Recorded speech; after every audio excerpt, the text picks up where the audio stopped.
नमस्कार शेतकरी बांधवांनो, धाराशिव जिल्ह्यातील सर्व शेतकऱ्यांसाठी आजची सर्वात मोठी आणि आनंदाची बातमी समोर आली आहे. गेल्या अनेक दिवसांपासून ज्या पैशांची तुम्ही वाट पाहत होता, तो 263 कोटी रुपयांचा पीक विमा अखेर मंजूर झाला आहे. होय, पंतप्रधान पीक विमा योजनेअंतर्गत धाराशिव जिल्ह्यातील पात्र शेतकऱ्यांसाठी तब्बल 263 कोटी रुपये मंजूर करण्यात आले आहेत. पीक विमा कंपनीने माहिती पोर्टलवर शेतकऱ्यांचा डेटा अपलोड करण्याचे काम पूर्ण केले असून आज 28 जुलैपासून हा पैसा थेट शेतकऱ्यांच्या बँक खात्यात जमा होण्यास सुरुवात झाली आहे.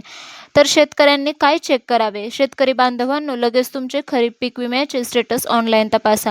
जर तुमच्या पॉलिसी स्टेटस लॉट क्रिएटेड असे दिसत असेल तर समजून जा की तुमचा पैसा तयार आहे आणि तो कोणत्याही क्षणी तुमच्या बँकेत जमा होईल. काही महसूल मंडळांचा डेटा अजून अपलोड होत आहे, त्यामुळे उर्वरित शेतकऱ्यांचे पैसे येत्या 2-3 दिवसात जमा होतील. तर इतर जिल्ह्यांच्या पीक विम्याची सद्यस्थिती टप्प्याटप्प्याने निधी वाटप होणार आहे. राज्य सरकारने खरीप हंगामाच्या विम्यासाठी विमा कंपन्यांचा निधी वर्ग करण्यास सुरुवात केली आहे.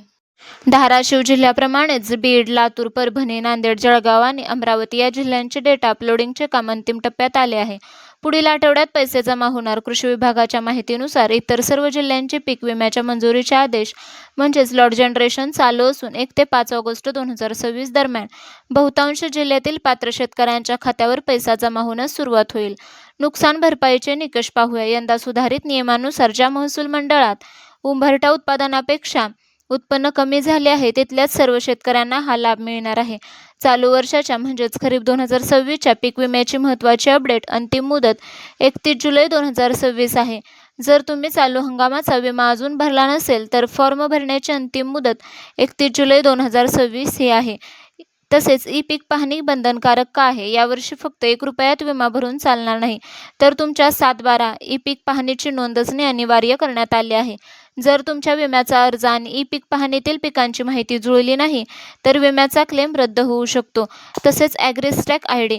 नवीन सुधारित नियमांनुसार विमा भरताना शेतकऱ्यांना आपला फार्मर ID लिंक करणे गरजेचे आहे.